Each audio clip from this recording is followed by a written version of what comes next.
Invincible Season 3 premiere. Our first 3 episodes start off with a bloody and violent bang. We may have Nolan 2.0 on the horizon. All that and more after this.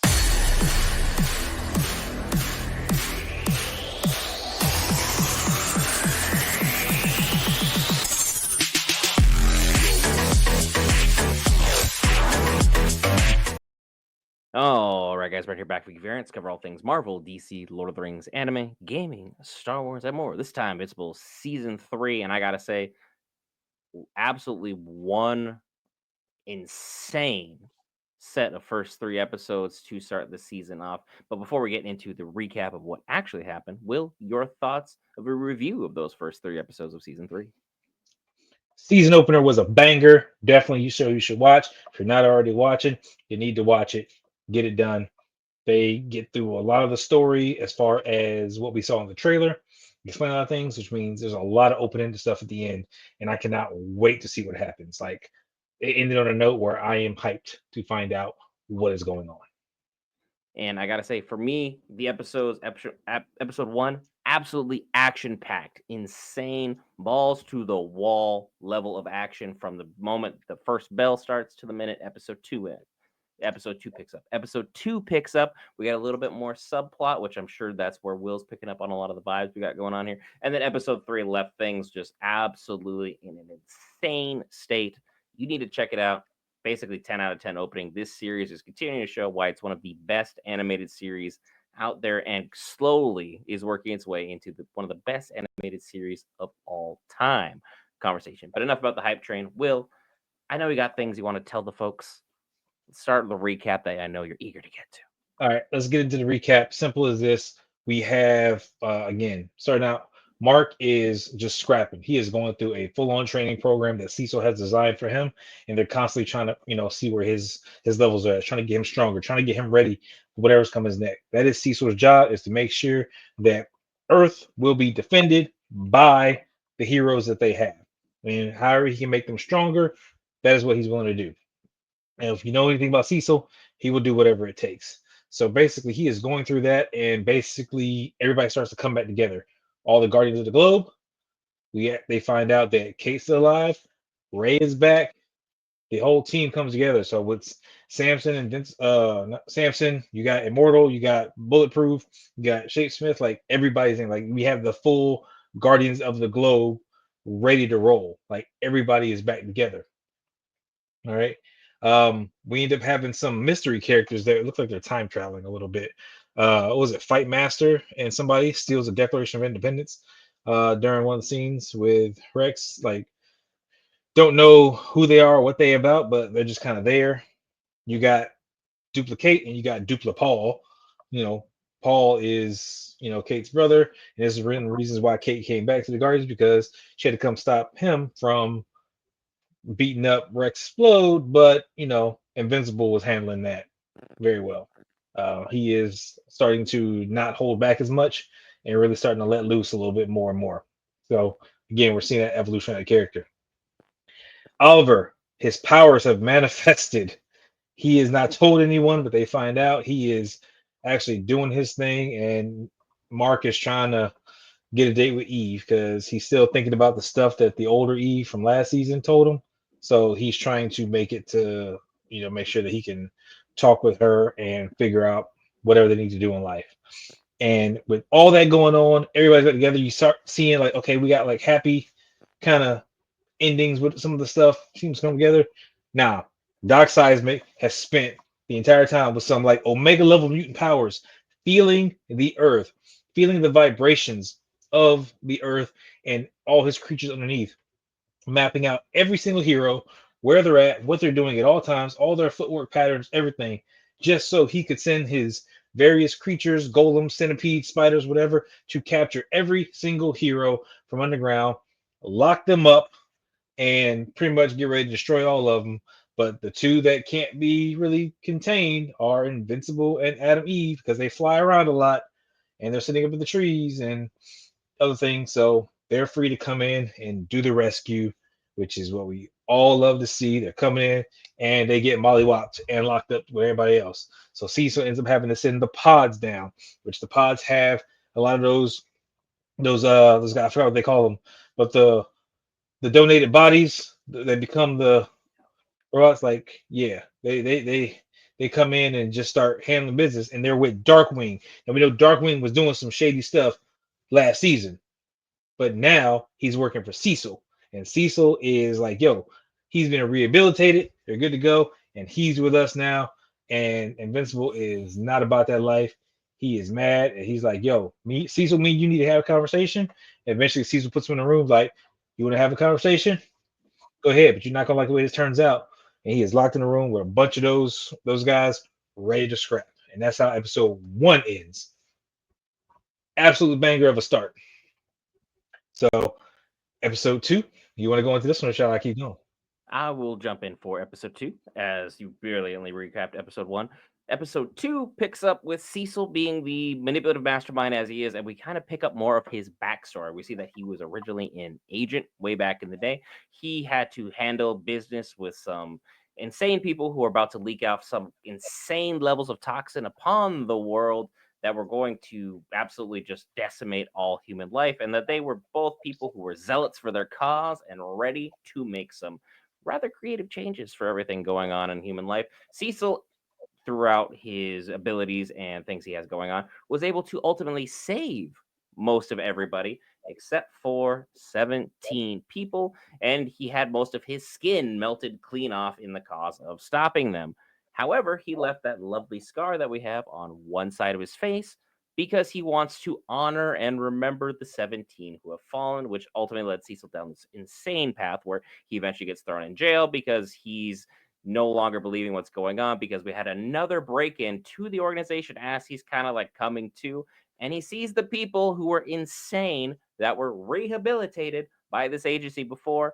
So he puts a brand new tattoo directly between their eyes that's permanent and puts the lights out on them. So, however, he gets put in jail. Next thing you know, he's put in with the roughest, toughest inmate that there possibly is, and next thing you know, Cecil's running the whole shebang like he was his God given right to go ahead and do so. And eventually he works his way up to become director and find out that Donald has been his number one since day one.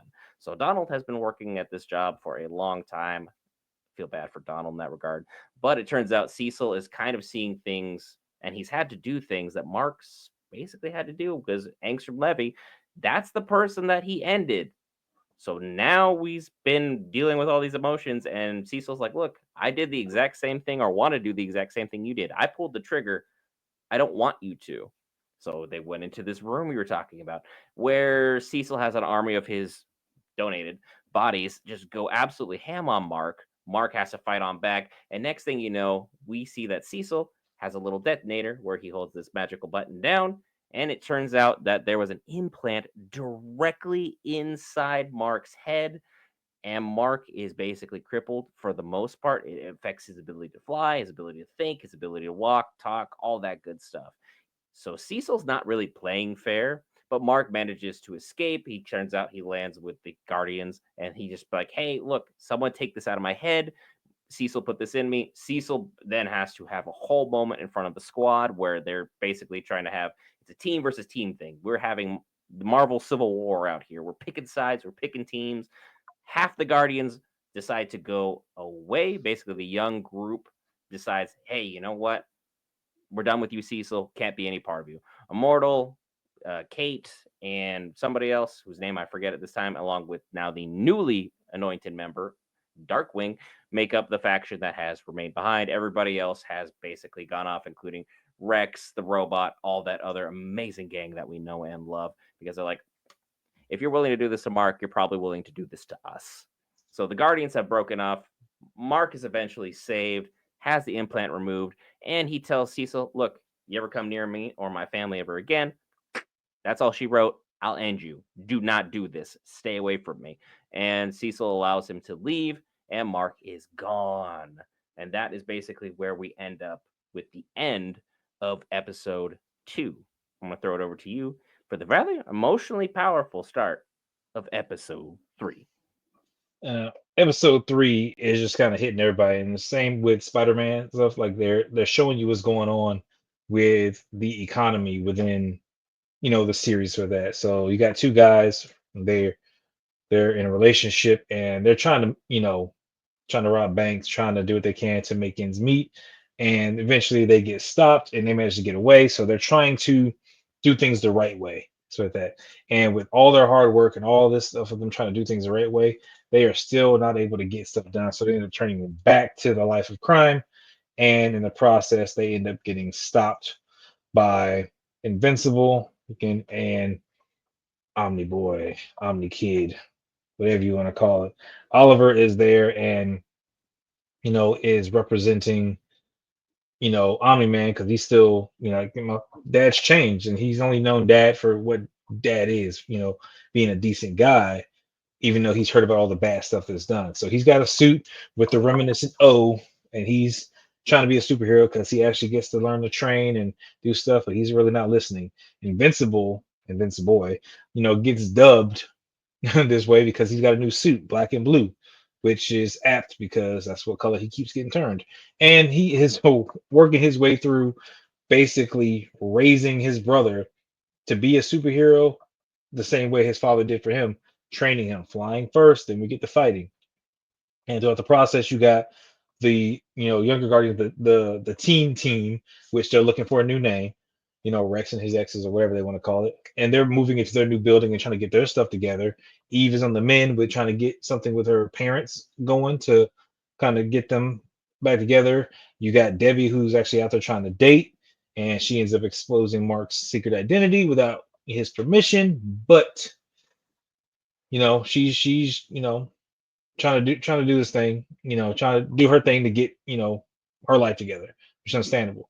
Um, and eventually some of the gangs and stuff, they like, okay, we gotta get Paul out. They start sending some guys, which forces Omni Kid, Oliver, to have to fight and kind of get in the way again, which causes a problem because again, Vince was like, stay and watch, don't get involved. And he keeps getting rocked every single time. Eventually, as things go on and they come back from their whole fight, something else is going on. And Invincible's got to go check it out because the Maulers are back, and we love the Maulers because the Maulers are on one every single time. Basically, what's left of the Guardians of the Globe end up showing up to stop them. Maulers end up taking them out by rocking their central nervous system, and they end up launching a nuke. In this process, Invincible's trying to handle him. He ain't doing so hot. Oliver sees on the TV, hey, that's what's going on. That's where he is. He comes in. He comes in with a nice, like, his entrance is spot on. He comes in just smooth, cold, and he's standing there, and he ends up having to go, toe to toe with the Maulers, and he's not doing so hot because again, his brother distracted him. But the nuke gets launched. Invincible's got to deal with that nuke because that's the more important thing, and he leaves Oliver with the Maulers, even though he said go home, and Oliver ends up putting a 1-2 combo on the Maulers and drops both of them. Mhm. Like one of them was left speechless. The other one freaking hasn't a thought in his head. Like it was done very well, and Immortal was able to see all this and of course explain to Invincible what was going on. Even when Cecil came down immediately, hey, what's going on? And Invincible almost ended him right then and there once again because again, don't come near my family. I'm just here to clean up the mess. Don't come near my family. And we see that Oliver is getting stronger. He is getting faster. He is really, progressing in his powers, which means he's probably gonna have another probably physical level up here soon. And this is what Invincible has to be wary of. He's got to be able to talk to his brother, his mom. Both they have a conversation, trying to keep him in check, trying to get him to understand the value of life and what's going on. But he is really feeling all the stuff that his dad was shoveling earlier, like everything that Omni Man was on beforehand. He is really starting to feel it, and he makes a promise that he understands he's going to try and do better. But again, we don't know how this is going to go, and I don't see things going well for Oliver because I feel like he's going to go rogue and really get into stuff. And speaking of going rogue, you got a rogue robot out there watching the whole family. Invincible manages to catch it and crush it as it explodes, but Somebody is watching the family. Turns out it is Angstrom Levi. He is back in effect, most likely rehabilitated by Cecil Mm. and standing by. And this is where we end the episode. This is where we end the series premiere. And it's just like, I got questions. I need to know what's going on. What's happening? There's a lot of great questions to have. Oliver right now is basically in his hashtag Magneto was right phase, and he is definitely seeing the normies versus the mutants. Basically, is how things are being seen right now, or aliens, for lack of a better term. We have a new romance budding between Eve and our boy Mark. We have Mark's mom having a budding romance as well. And Rex actually seems to be a decent guy. But our main question, what the heck is Angstrom Levi doing? Who is he working for? What's his plan? What is Cecil going to do next now that the world's strongest hero is no longer under his control? We have many, many questions to get to. And quite frankly, I don't have nearly as many answers as I would like. But I'm very excited to see what we're going to have happen next week. Will, is there any questions you wanted to get to now, or do you want to get to next week? Nope, I'm just gonna get next week. See, Marcus Cecil's gonna come to a head. Oliver ain't gonna do so well. Omni Man is gonna come back, and probably there's gonna be some issues and stuff like that. I think Alan is gonna get him out. Rex and Ray, they look like they got something going on. Hopefully, they can work with each other and really get that romance going. Adam and Eve, hey, they actually dating now, and they're gonna see how this works out. Monster Girl and Robot. Robot left the team for Monster Girl. He wasn't worried about nobody else or the morals or whatever. He just wanted to be with Monster Girl. So all these relationships got issues going on. But the biggest relationship I want to know about is when is Anissa coming back? Because there's some issues with that. I'm not really sure I call that a relationship, but I see where you're going with it. The real relationship that we want to foster is the one between us and you and that lovely subscribe button. It's that golden logo in the corner or the red box below. It's entirely free. And be sure to always hit that like button. Leave a comment. Let us know your thoughts, your questions, your feelings, because we got a lot of feelings and a lot of questions. And I'm excited, as always, to be with the man, the myth, the Marvel for next week in the next episode of Invincible. We'll see you in the next one.